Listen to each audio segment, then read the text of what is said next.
Chapter 31. Unity. You may or may not accept my invitation, and that is your choice. God will not force His truth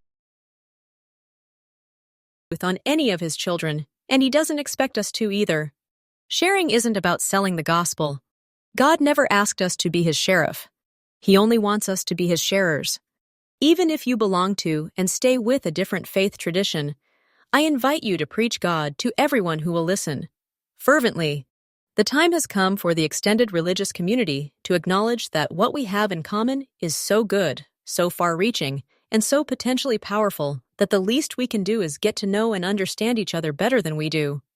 The Quran teaches that if God wanted to, He could have made all humanity one single community, but He created diversity so we can get to know each other, not to change each other, but to connect heart to heart. God wants us to stand up for people of all religious backgrounds.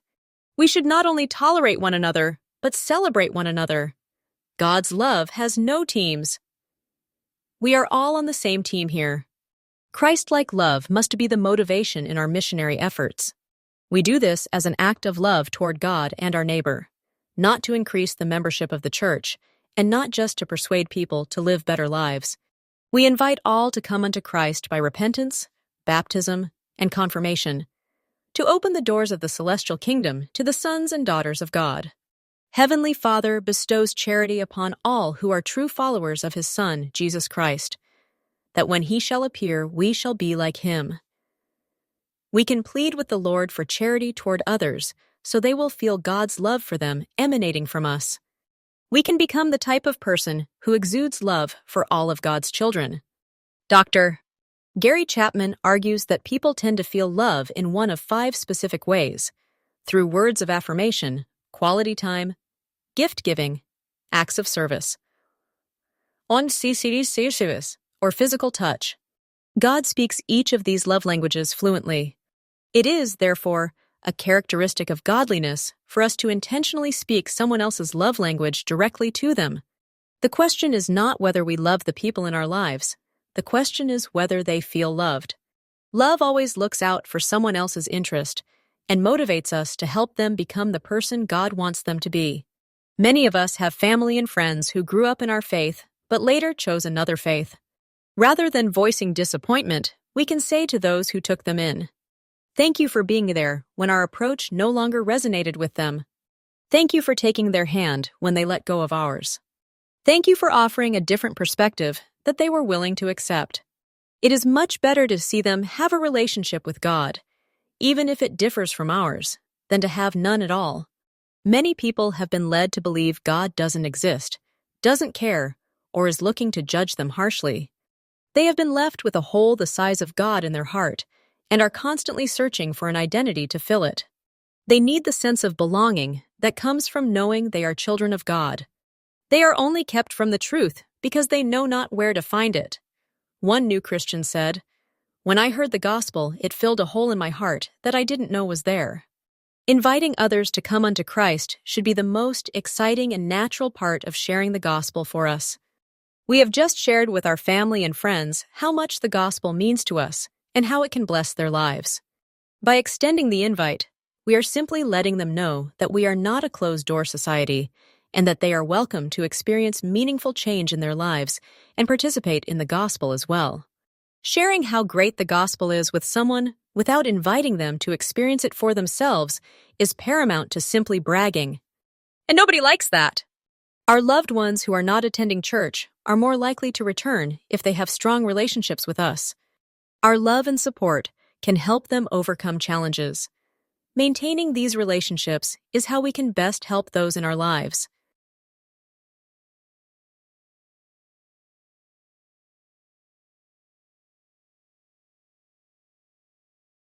We must teach and model that daily repentance is not a sign of weakness, but a process of becoming. God gives each of us as many new beginnings as we need. His message is that worthiness is not flawlessness. Worthiness is being honest and trying. Developing a Christ-like character requires patience and persistence more than it requires flawlessness. No one achieves perfection in this life, but our goal in mortality is not to reach the top of the ladder, but to keep climbing. This message is important because many of our friends have mistakenly received the message that they are not worthy to participate in the gospel because they are not free of bad habits. Our Heavenly Father desperately wants them back. Remember that great definition of a saint? A saint is a sinner who keeps on trying. No person that tries and fails and continues to try is a failure in the sight of God. Failure does not come from stumbling along the road less traveled. Failure comes when we give up and leave it. When we make a mistake, God wants us to try again. What we learn over a lifetime is how to try smarter, not harder. We need to teach that living the gospel 100% is a lot easier than living it 90%, because that gives Satan 10% to try to wedge in and break us down. Our desires become our thoughts. Thoughts become words. Words become actions. Actions develop into habits, and habits make up our character.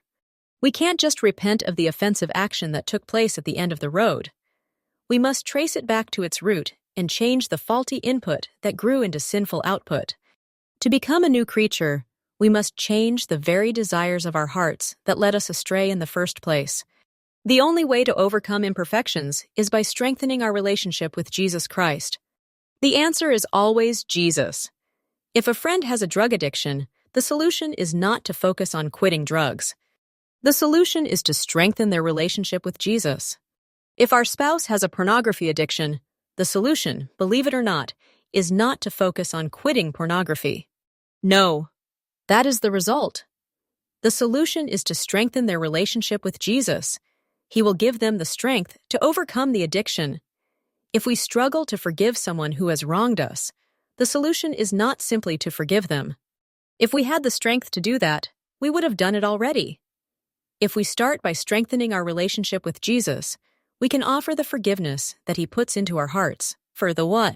We can find comfort in knowing that we will eventually hit what we focus on. Another way to say this is, where the head goes, the body will follow. If we focus our eyes on the Savior and our body doesn't follow right away, we don't need to panic. Let patience have her perfecting work, and in eternity, patience coupled with persistence will lead us to perfection.